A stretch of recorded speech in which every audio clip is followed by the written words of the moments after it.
Hi, everybody. This is Volts for October 22nd, 2025. Can Second Life EV batteries work as grid-scale energy storage? I'm your host, David Roberts. Redwood Materials started recycling lithium-ion batteries before it was cool, before it was profitable, and before there were very many lithium-ion batteries to speak of. In the 5 years since, it has grown and scaled to capture the overwhelming majority of the booming automotive battery recycling market in North America. Earlier this year, it spun off a new division called Redwood Energy.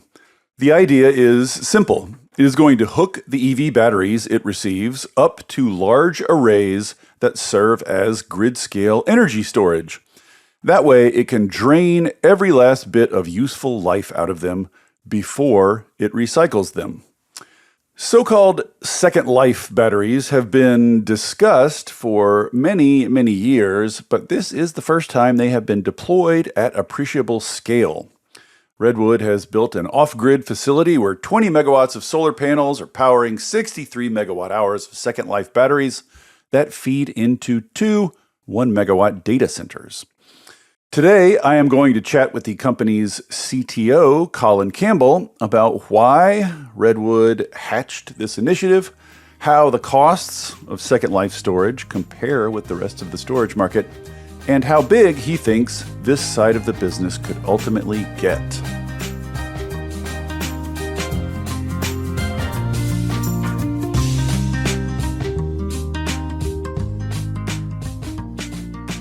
All right then, with no further ado, Colin Campbell, welcome to Volts. Thank you so much for coming.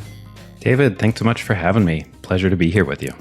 Before we jump in, let's back up a little bit. I should have probably mentioned in the intro, you are, in certain circles, semi-famous Colin Campbell, worked at Tesla for many, many years, 17 years, one of their lead engineers. So a big role in designing and growing in Tesla. So maybe you could just say briefly what it is that pulled you over to this side of things. Yeah, I was really excited when I joined Redwood to take some of the same philosophies and approaches and really, how should we say it, sort of the ethical impetus that brought me to Tesla and to deploy it in another part of the world. So instead of in consumer devices, cars, in industrial and industry, in things like the metals markets, novel material manufacturing at scale in the US. These are things that I think we all feel have withered a little bit over the last 20, 30 years in the US. And there's a tremendous opportunity to apply some of the same lessons that we used at Tesla to those industries. Was it 2019 that Redwood got underway? Yes, that's right.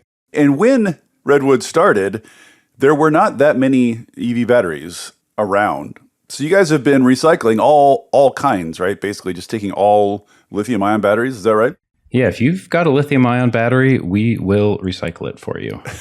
So we'll take your AirPods, your drill packs, your toothbrush. We'll take that, laptop, cell phone, all the way up to EVs. When did automotive batteries become the majority of your input by volume? That is a good question. Was it recent or was that early on? I would say the transition to EV batteries dominating what we received, it's been in the last year or 18 months. So the front edge of a very large wave of batteries has begun to arrive. Yeah, you know the wave is out there. You know it's coming. The waters have finally started to arrive at the beach here.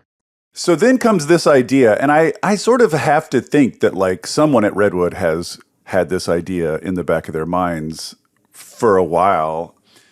This idea of you're getting all these batteries, and then you're just sucking the life out of them before you recycle them, right? It seems quite logical, but it raises all kinds of questions. So the very first question, I think the most important, because people have been discussing Second Life batteries for a long time, and always the barrier that keeps people away from it is batteries are very heterogeneous. They come in, there are lots of different chemistries, There are lots of different wear and tear, states of wear and tear, how much life they have in them. You just get a huge variety of batteries.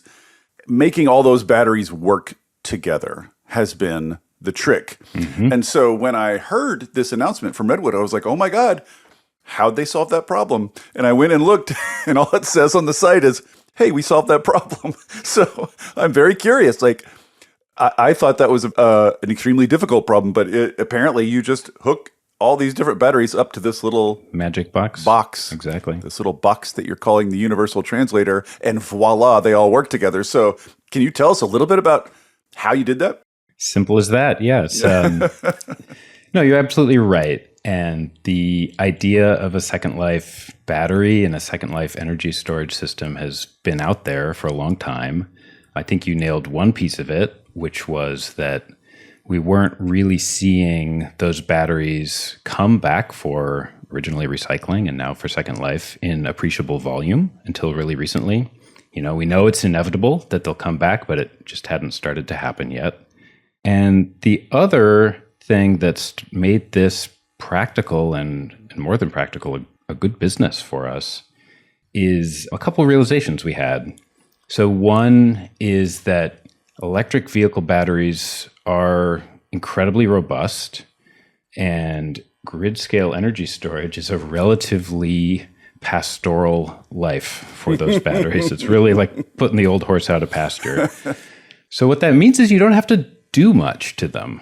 They're mechanically made for salt spray and vibration and being underwater, and they're electrically made for fast charging, for merging onto the freeway, for high performance. They're very high end. Yes, exactly. Yeah, right. I don't know that people understand, one, how high end they are, or two, how big they are capacity wise. They're huge.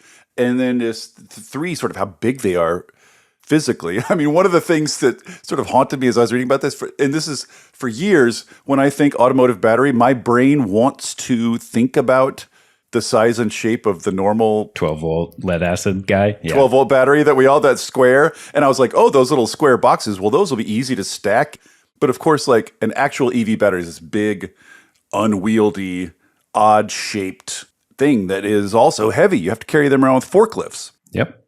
Yeah, so because they're so awkward and big, if you're going to repurpose them and have a profitable business doing that, you really can't spend a bunch of labor on it. So the important thing for us was, don't disassemble it, don't mess with it, really use it as it is. That's key here. You're not getting at the cells. You're not tearing it down and using the cells. It's just the battery itself. You're just plugging the battery itself, laying it on the ground and plugging it in. Yeah, there's a little bit more magic to that, but that's the core of it, is do as little as possible, make it really, really simple to keep it cheap and resilient and flexible for what you said are the wide variety of packs that we get.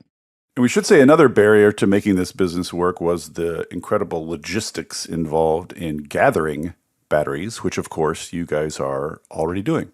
Yeah, it's an underappreciated challenge of the recycling business, which is just gathering all the batteries. It's an incredibly diverse and heterogeneous set of companies, set of individuals, set of utilities and municipal agencies that collect them.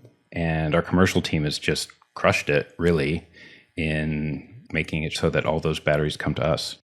What's the percentage now? It's north of 70 or 80%.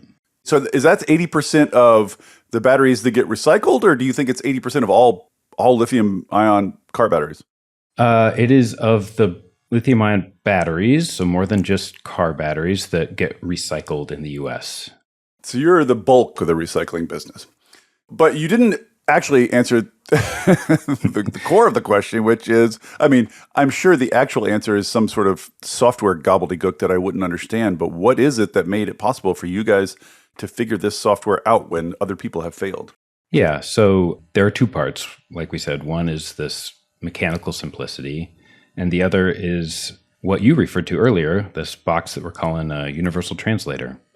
So what is that? That is something that our really strong in-house power electronics team built. It is a way to make sure every one of these unique snowflakes of a pack gets individual care and feeding.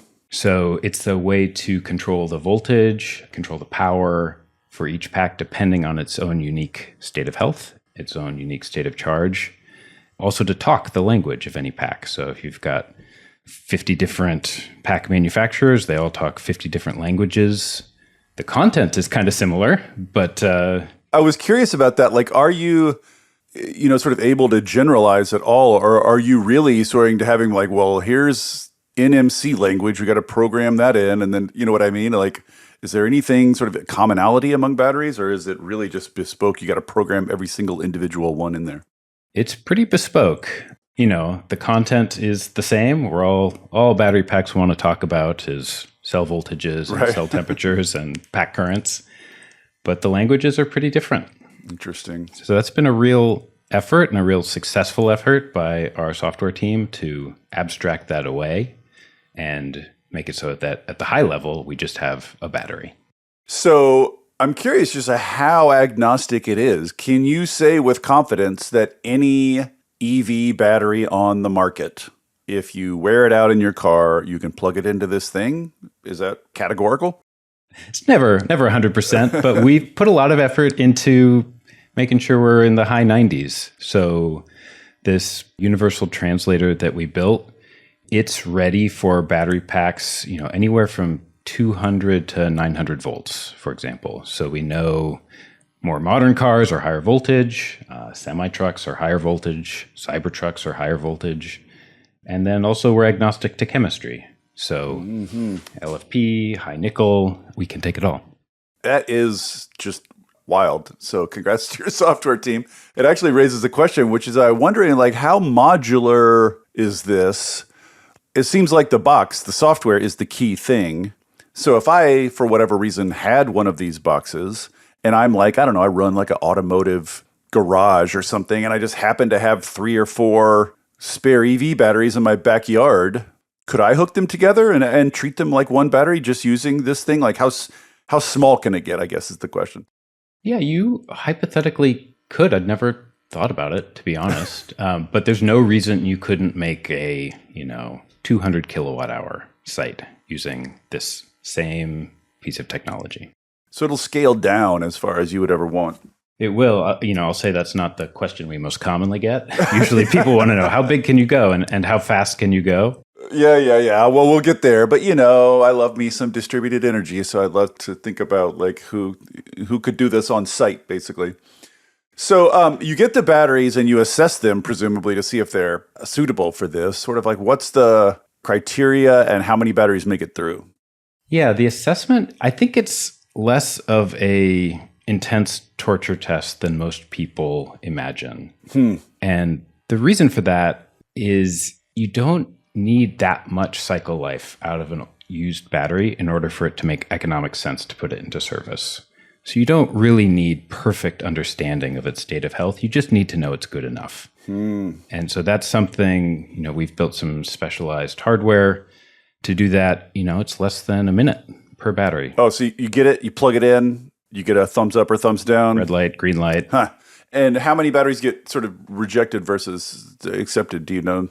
We do know. I'll have to say, we're constitutionally sort of incapable of rejecting things. So, first pass, it's high 90s that we're accepting. So most batteries then will have some juice left. Most batteries are good enough, and that doesn't mean they're great, but they're really good enough to deploy. And then we're always looking at that fraction that got rejected and just saying, how can we squeeze a little bit more utility out of those? What is maybe this comparison you don't sort of have in the top of your head, but relatively speaking, for a given battery, say an NMC battery, what is the value of this remaining capacity you're getting out of them versus the value of the metals that you recover out of them? Yeah, well, obviously it varies and we're learning, but equal to or greater, and maybe several times greater. Oh, interesting. So this is not a marginal bit of value creation then. You're 2xing the value you get out of these batteries by doing this. Something like that. Ish. Yeah, which was like, oh my goodness, look at this utility that we were rushing into the recycler. Let's go and take a detour and capture it.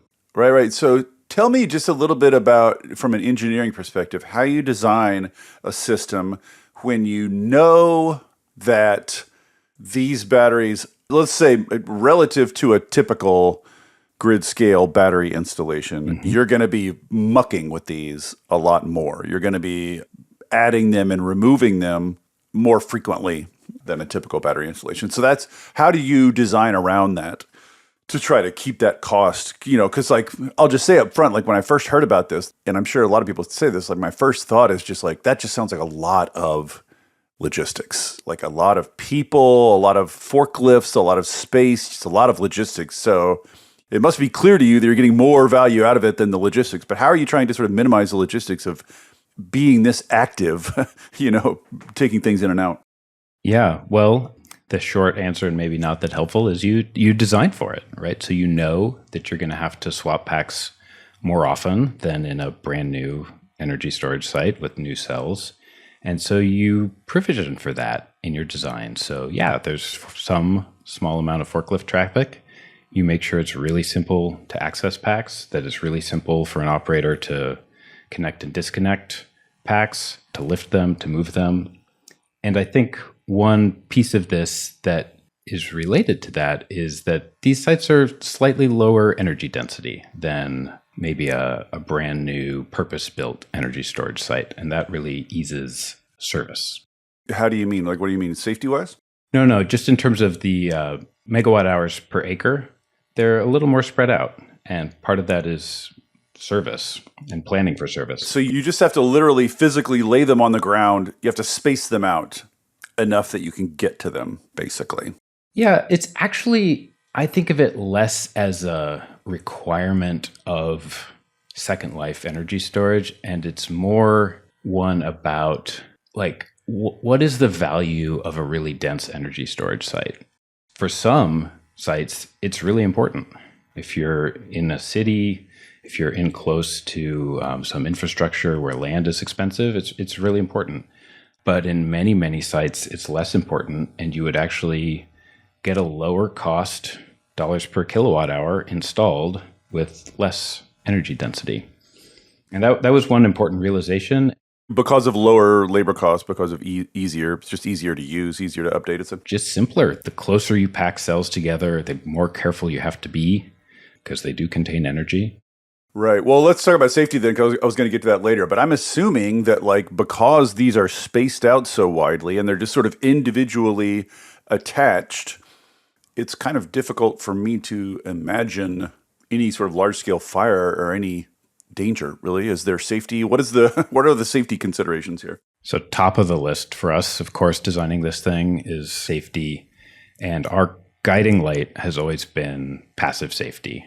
Right. So if you do have a fire for whatever reason, that it stops on its own, that no fire response is needed, no sprinklers are needed, you're absolutely welcome to. And, we encourage people to do that, but it's not necessary.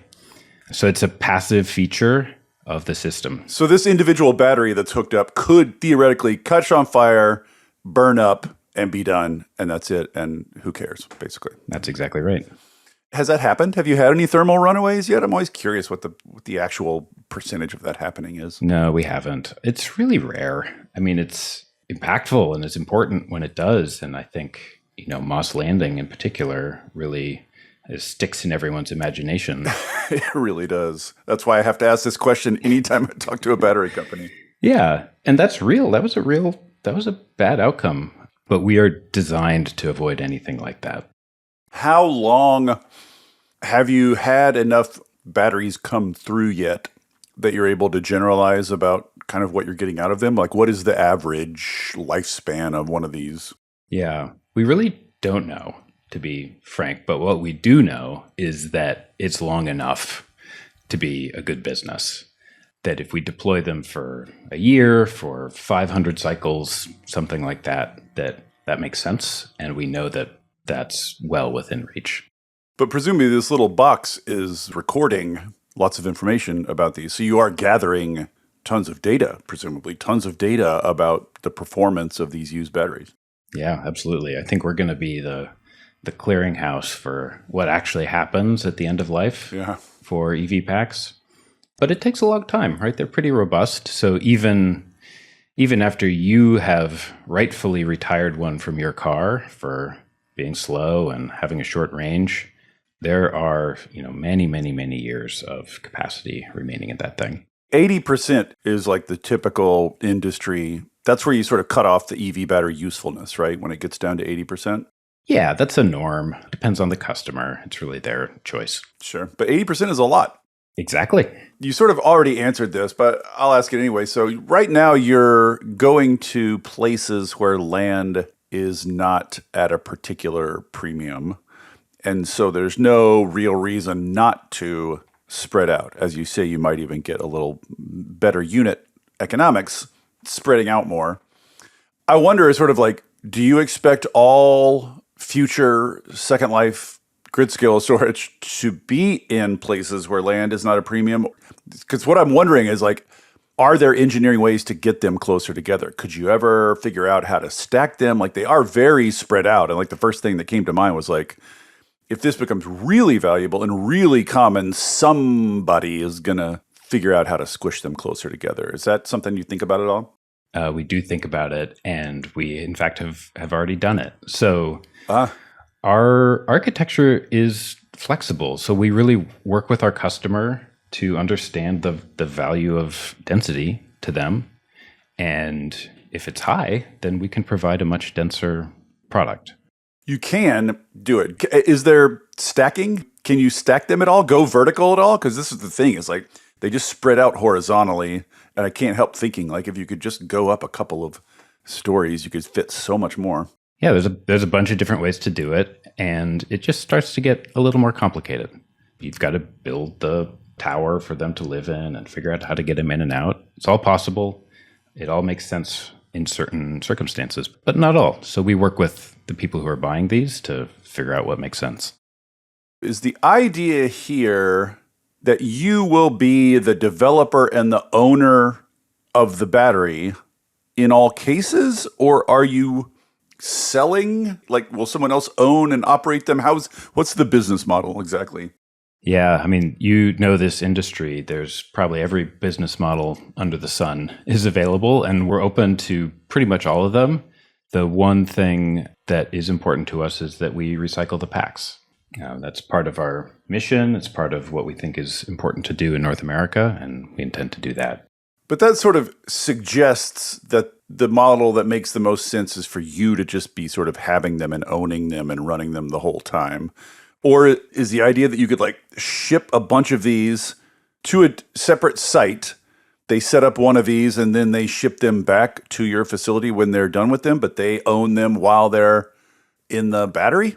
I'm not trying to be cute. You could imagine a million different ways to structure that, sort of that contractual relationship. And in the end, the batteries, we still would like to receive them for recycling. Yeah, I guess it's more like the physics or logistics of it I'm sort of wondering about, because doing this right next to the plant where they're recycled makes it, just a ton of sense. Obviously, there's very little logistics. But like once you have one of these set up in a spot that is remote from the recycling facility, then the fact that packs are coming in and out frequently becomes a little bit more of an issue, right? Because then you have a sort of a supply chain between you and a remote facility. That doesn't daunt you at all? You have to think about it, but this is not like, rail cars and rail cars of packs going back and forth, even from a giant energy storage site. It's like a few. And at the beginning, while we are really pioneering this and doing it for the first time, I think it makes total sense for us to do it ourselves, and we will. But I don't think that's necessary long term. So one of the claims your CEO, JB Straubel, makes in his sort of introductory video is that this is going to be cheaper than grid-scale storage with new lithium-ion batteries.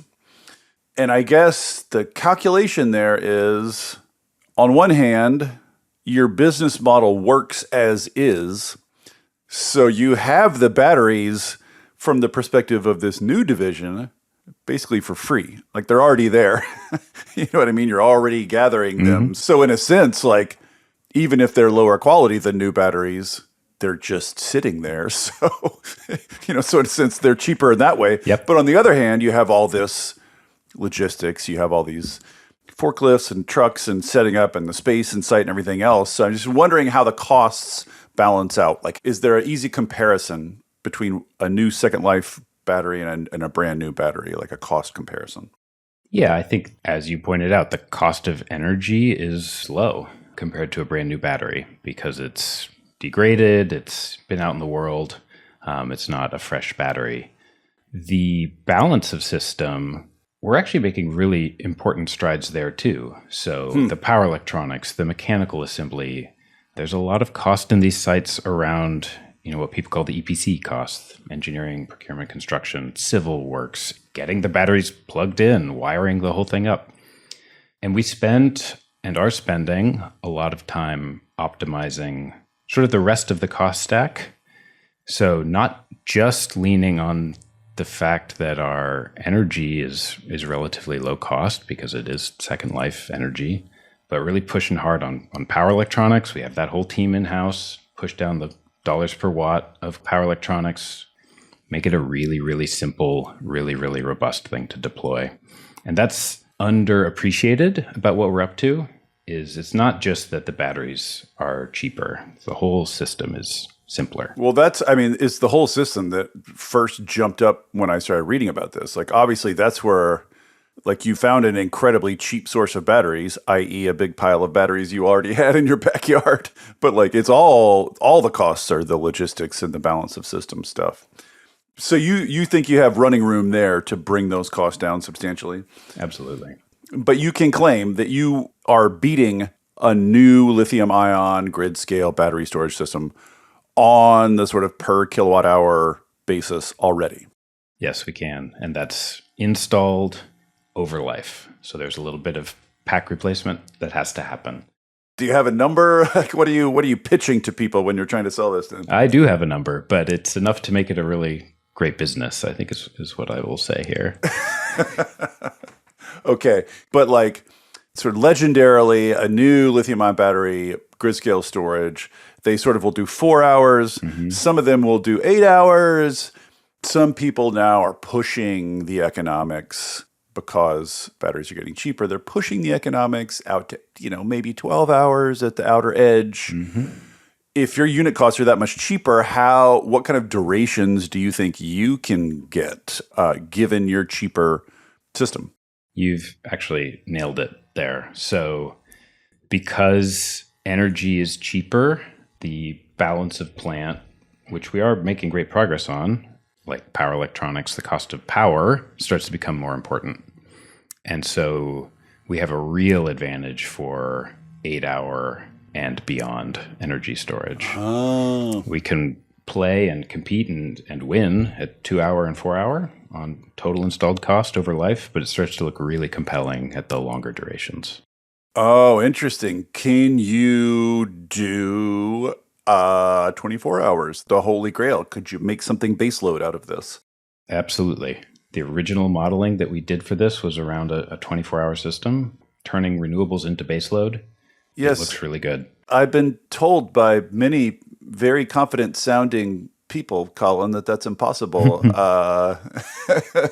So you're saying you did it. So do you envision the next plant you build and the next one after that, do you envision hooking these up to the grid and having them sort of make money off providing services to the grid, arbitrage, frequency, et cetera, et cetera? Or do you primarily envision doing what you've done with this first installation, which is going off grid?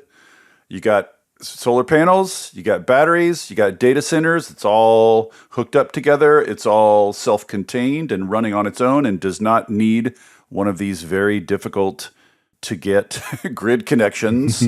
Which model do you think is going to dominate? We are going to do all of the above. We can and we are doing sites for grid services, just plug a battery into the grid and help support the grid by participating in the market. We have other, quote unquote, microgrids.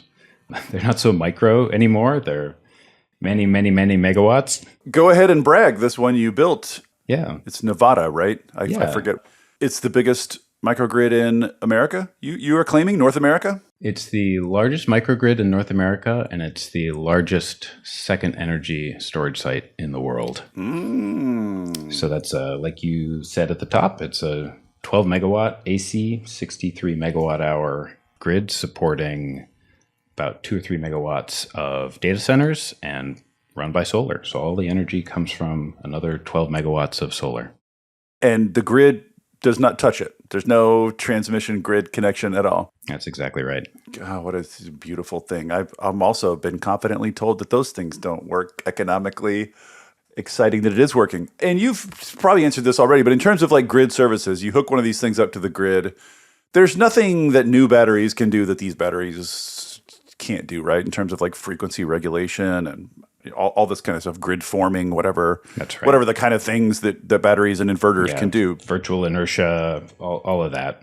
I mean, one of the things that is, very topical right now is the data center market, of course, like giant increase in the demand for power. Indeed. And there's just this beautiful symbiosis between energy storage and data centers, sort of no matter what your primary source of power is. Yeah. So much of it is there's already huge racks of batteries and uninterruptible power supplies inside the data center. Yeah. Already these big diesel generators, we can make both of those things obsolete. Right. So you now have 2 little data centers running. I mean, the data center company technology that you're using at this site is also pretty interesting on its own merits, but they're building basically what they call modular data centers. And I've been wondering when someone's going to do this because it's kind of the same arc nuclear went on. At first, everybody's like, economies of scale, bigger, bigger, bigger, bigger, bigger. Big. And you're getting these data centers now that are like small cities, like gigawatt plus data centers. And, I have part of this podcast premised on great faith in modularity and repeatability and manufacturability competing against those economies of scale. So this company is making data centers at this site in Nevada is making these basically like containerized, modularized data centers, like a 1 megawatt data center with all the power electronics, cooling, et cetera, contained in the box, basically. That's our partner, Crusoe.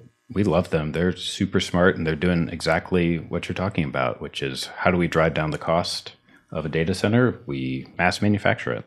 Mass manufacture and distribute. And so it'll be distributed just like everything else. And then you can wedge a little bit of data centering here and a little bit of data centering there rather than having to look for a mega site. But anyway, that's probably a whole separate pod on its own. But again, so you could, in terms of building these sort of like off-grid, self-contained, solar plus battery plus use, whoever's in that use, that could be any manufacturing, be a factory, be anything. Yep.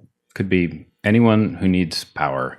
So data center is obviously top of the list right now. And, you can go set up a data center quite quickly and run it off solar and storage while you wait for your grid interconnection. And if you're planning to put like a natural gas turbine while you wait for that turbine to show up, those are actually can be at the power levels we're talking about. They can take a long time. Yes. So we can help sort of blaze the trail. And then there's really a tremendous amount of utility and like I said, symbiosis between data centers and energy storage. Well, just speed too, right? Like the top thing hyperscalers are saying, the top thing data centers want is speed to market. They don't hardly care about the cost. They just want to get hooked up. Time to power. And I'm guessing, tell me if I'm wrong, but I'm guessing you can build one of these things, a solar field and a battery field attached to a manufacturing facility faster than any large-scale centralized power plant. Is that? Hey there, everybody. Don't worry. I'm not going to tell you about a new mattress or push a credit card on you. This isn't an ad. There are no ads on Volts. It is supported entirely by listeners like you.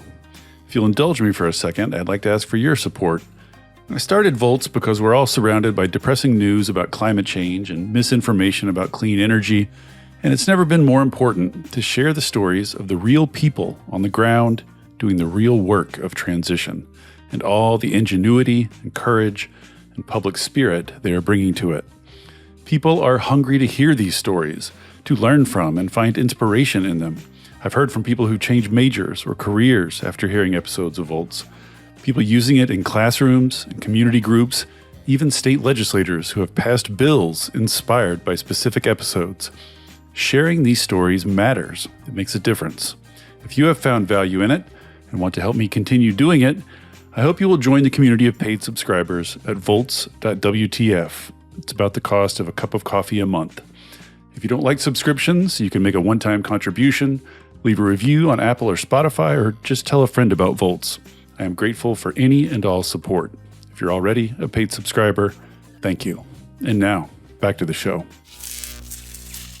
Tell me if I'm wrong, but I'm guessing you can build one of these things, a solar field and a battery field attached to a manufacturing facility, faster than any large-scale centralized power plant. Is that? That is turning out to be true. How fast? Do you know? I mean, do you have a number yet? You've only built one, so I mean, it obviously depends so much on scale, but sure. 12 months, 18 months. How long did it take to build the one you built? The one we built from empty dirt pad to fully commissioned was like 4 months. What? A 4-month timeline for a fully operational 24/7 power supply. This is where the simplicity of install is so important. Yeah. So again, you're pushing away at that, the balance of system, the speed, et cetera. But again, already 4 months is just wildly faster than anything else available. Have you learned anything? I mean, this one you've got running has only been running for 2-3 months. 2-3 months. It's relatively new, so I'm sure there's lots more to learn. But have you learned anything about the performance of these things in the field? Like, are you getting data that is updating any of your priors? Is anything surprising you about what's actually happening out there? So far, no surprises. So we're confirming a lot of the things that we had modeled out. We have a really excellent, physics-based modeling team. So I'll give you one example. A lot of EV batteries are liquid cooled. Right. So if you are driving around in your electric car, your cells are cooled by fluid. It runs through a radiator. And we don't use that system because of the complexity that's associated with pumps and pipes and fluids and all of those things. And we now know for a fact that is, absolutely fine in the middle of the desert in the summer. So most of the overheating probably comes from being contained in a hot car over hot pavement in that environment. They just won't overheat if you're sitting them out in the open? It's really about the rate that we are pushing power into them. Oh, I see. So if we're discharging, say, at the fastest over 2 hours, that's pretty chill for a battery compared to showing up at a supercharger and trying to fill it in 20 minutes. Again, this is out to pasture. Again, these are old horses that are being treated gently. Yeah, so it's working exactly as we expected it to. And you're not worried at all that in the fullness of time, because new batteries are legendarily, rapidly falling in cost. Mm-hmm. You're not worried at all that at some point that process is going to undercut your economics? Do you think you're going to stay ahead of that?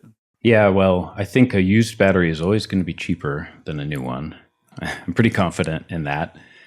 And the other piece of it is what I talked about a little bit earlier. We're not sitting still on the non-battery parts.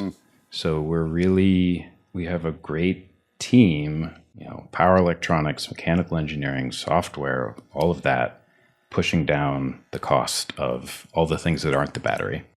Is there a future where you include other kinds of non-automotive batteries in this system? Like, is there another kind of battery that has enough juice in it to make it worth the squeeze?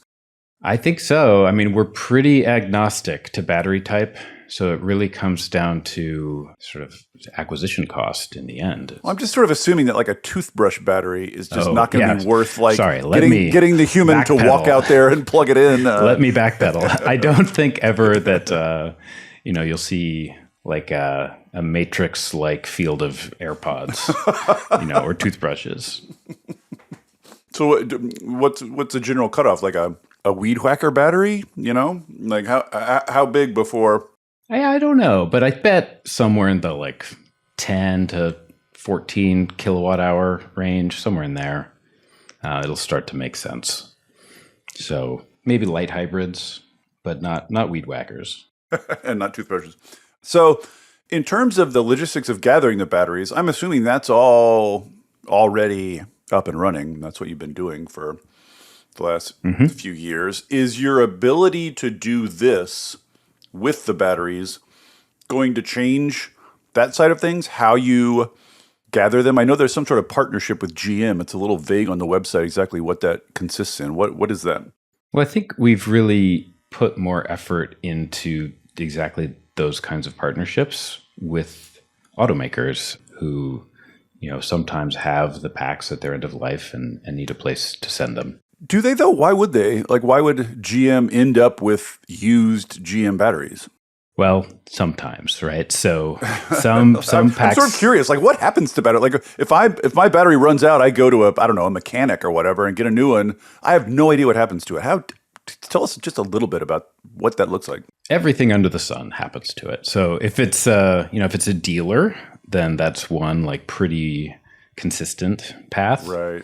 If it's a shop, your local EV service shop, it's actually been a challenge for them. And it's one thing that well before this energy storage business started that we've been working hard to make as easy as possible.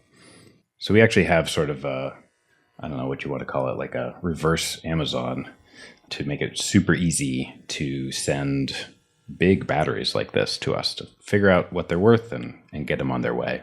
So they mail them to you, basically. They ship them to you. Yes.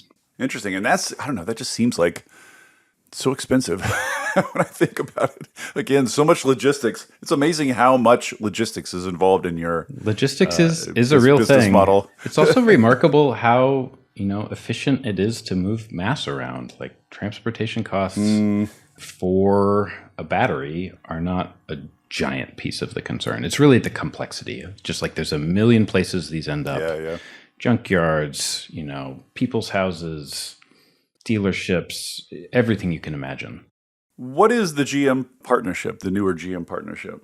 It caught my eye, and the reason I asked about it is because I thought it would just be them getting you their old batteries, but it also says something in the press release about them maybe sending you new batteries also to be included in these power plants. So I was wondering about that, if like there would ever be any reason for new batteries to wander into this milieu. Yeah, well, maybe a couple things. GM's been tremendously collaborative with us as we embark on the Second Life project, and we appreciate that. It's very helpful to have their support as we do it. And then not specific to GM, but you do have to ask yourself the question, is like, why do these batteries have to be used? And if we can do a good enough job on the balance of system costs, then they don't.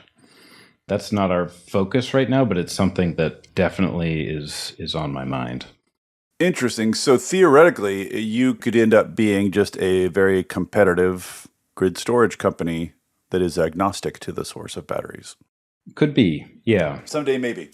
The thing that we're getting good at right now, and it's still early days, I want to emphasize that for us, is being uniquely capable of integrating all of these zillion different battery types. So this like heterogeneity is something that we're really good at. What raises a question actually I've had about Redwood forever, recycling really forever. Are you, now that you are big enough to sort of throw your weight around a little bit, you're a big player in this market, have you initiated any kind of talks with battery designers and manufacturers about trying to get batteries to be designed more for recyclability on the front end? And now that I think about it too, that would probably, like, the more sort of uniform they get and the easier to recycle they get, I feel like that would also have the effect of making them easier to do this with, to integrate into these things with. Are you at all trying to influence the design of batteries on the front end? That's a great question. And I confronted that a little bit in my prior life where I was designing EV battery packs. Yeah, right.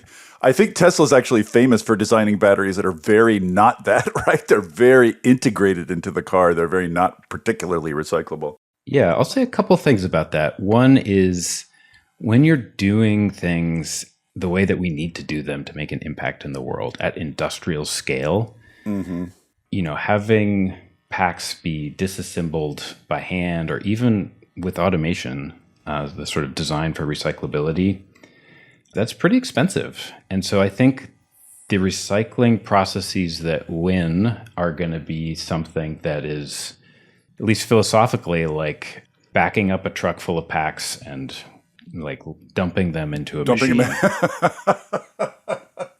Are you physically disassembling all the batteries now? Well, right now... Before you recycle them? I mean, that's in the recycling process? Yeah, right now I try not to. I try to send them into energy storage. You hire people to do that? But no, our processes don't require a great deal of disassembly because every pack is different. And I think every pack is rightfully different in order to make a great car or a great truck or whatever it is. It's hard to make those things. So you think standardization is going to happen on the recycling end, not on the design end, basically? I think so. And I think the processes for separating out all of the metals that are contained in a pack are going to work fine, sort of regardless of how the pack was built. Yeah. I need to do another pod just on the recycling stuff. By way of wrapping up, let's look out a little bit into the future. Like when I brought this up online, a lot of people's first reaction was, well, that seems like kind of a boutique distraction from the core business that Redwood's in. And the more I looked into it, I was like, well, there's like 2 gazillion batteries on the way to recycling. Like, again, we're just at the front end of this. They're just sort of trickling in now, I guess you'd say, in what is going to become a flood. So you could see this growing and expanding quite a bit. So I just sort of wonder how you see this division relative to the recycling division. I mean, you sort of touched on this earlier. You're like, do you think this will be, in the fullness of time, a comparably sized part of the business or even bigger than the recycling part? Absolutely. There's plenty of batteries out there in the world that are going to need to be reused. Like you hit on it. It's like, what is North American EV pack production per year today? It's 100 gigawatt hours, 150 gigawatt hours per year. And then the entire storage, I think, deployed last year in the US was half of that. So, the EV market is, for the moment, quite big compared to the storage market. They're both growing, but... EVs are growing faster. I mean, I'm assuming EVs are always going to dwarf stationary storage.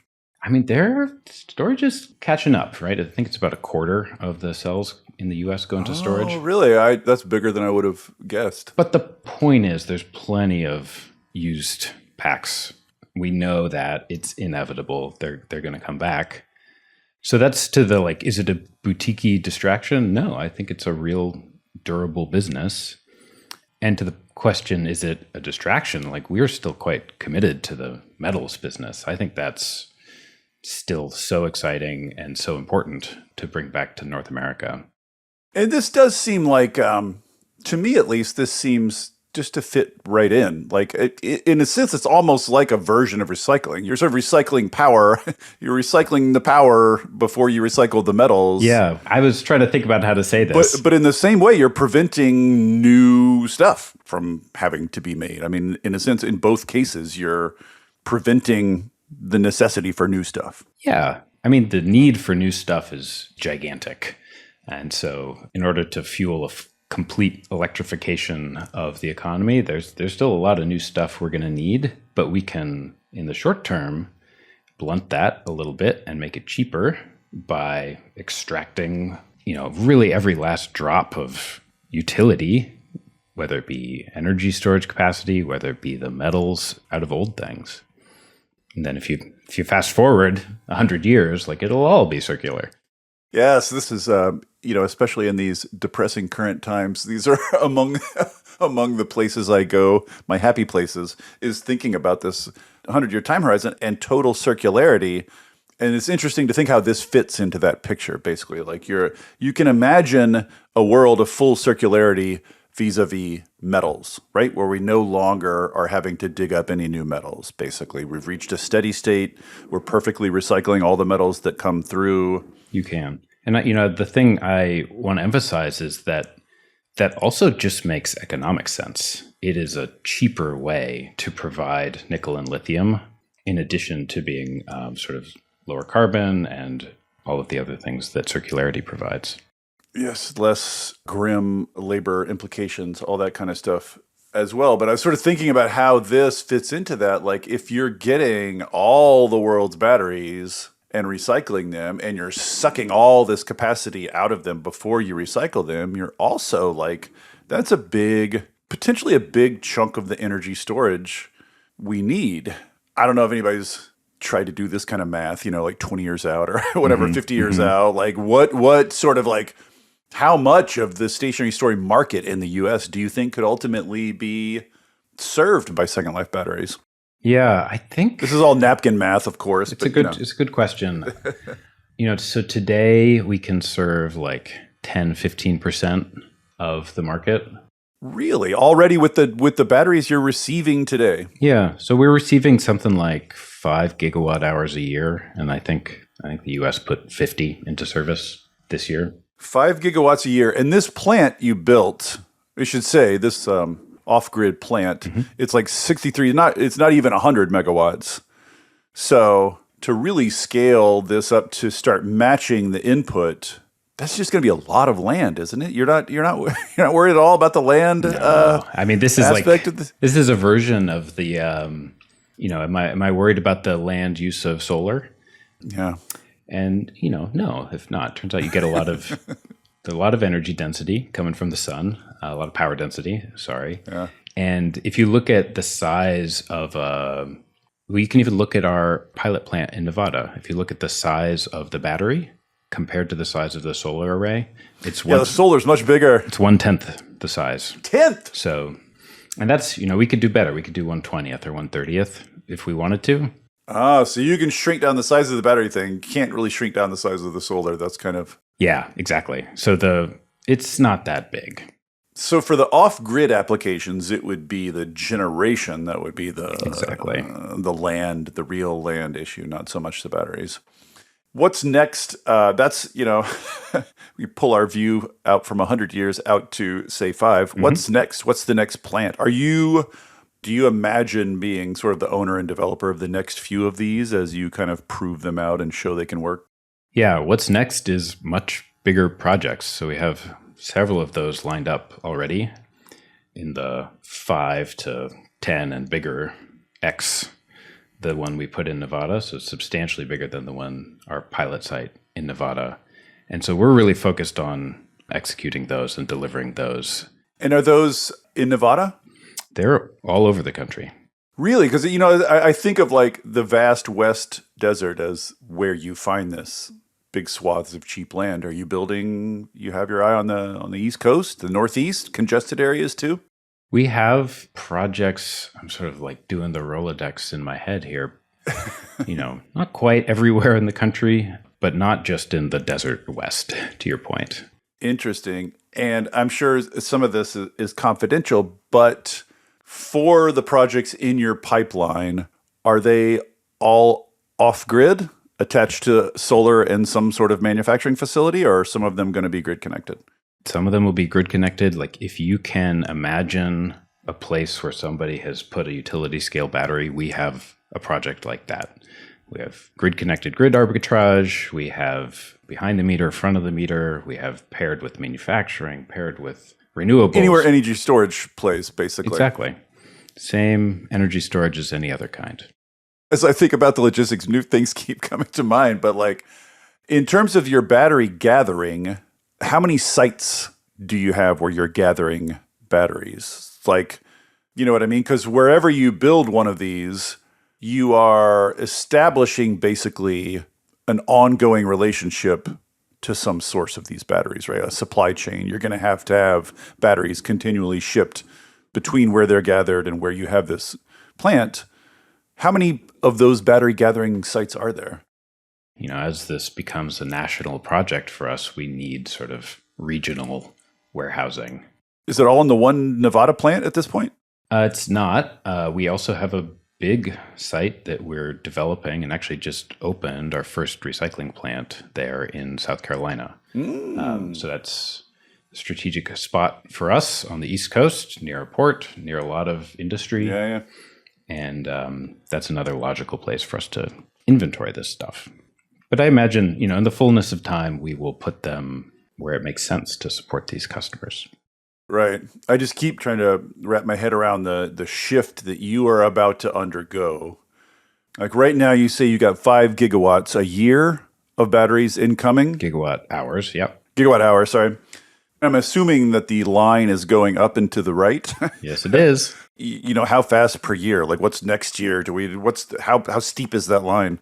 I mean, I'm assuming it's just going to get real steep relatively soon, but I don't know if you've actually charted it out and plotted it out. Yeah, it's a little hard to predict, but we've seen 50% year-on-year growth at the beginning of this wave, and you can look back at the beginning of EV manufacturing in 2012 in volume. What was the ramp rate? And we're going to see something like that. Interesting. So we're going to go from 5, 10, having 100 gigawatt hours of batteries coming through is not crazy, not out of the... Yeah. I mean, you can almost just predict it, right? We're making 100 gigawatt hours today. So in 10 years, we'll be seeing those come back ready for second life. Yes. And so then just at that level of volume, getting more power out of them will in no way be a small thing. Like that. I think this is what J.B. Straubel was kind of trying to get at in his big talk is this may look like a side thing today, but it's going to be enormously important if you've got 100 gigawatt hours coming through. That's a lot of power to just be throwing away. So it's just going to be a lot more significant in 5 years. It really will. So we are laying the groundwork for this. This team knows how to build things at scale. We have done it before. The business and the power electronics, the mechanical bits that we're designing for energy storage, they're all designed for mass manufacture, for simple assembly in the field, because we know that this is coming, tens and hundreds of gigawatts. Well, I love to see someone getting ahead of the puck, as I look around these days at U.S. politics, it's nice to see someone anticipating what's going to happen and getting ready before it happens. Just a beautiful thing to witness. Yeah, thank you. We're having fun. It's a real, we love finding something valuable that hasn't been extracted and going after it. And this is just another example of it. Yeah, it's just a bunch of puzzles, right? I mean, all this Second Life stuff is just an enormous logistical puzzle to solve. And solving puzzles is fun. We really enjoy it. Colin, thanks so much for coming on and talking us through this. Really interesting. I think it's a lot bigger of a deal than it sort of appears on the surface. So it was fun to dig in a little bit with you. Thanks for coming on. So fun to be here. Great questions. Really enjoyed it. Thank you for listening to Volts. It takes a village to make this podcast work. Shout out especially to my super producer, Kyle McDonald, who makes me and my guests sound smart every week. And it is all supported entirely by listeners like you. So if you value conversations like this, please consider joining our community of paid subscribers at volts.wtf, or leaving a nice review, or telling a friend about Volts, or all three. Thanks so much, and I'll see you next time.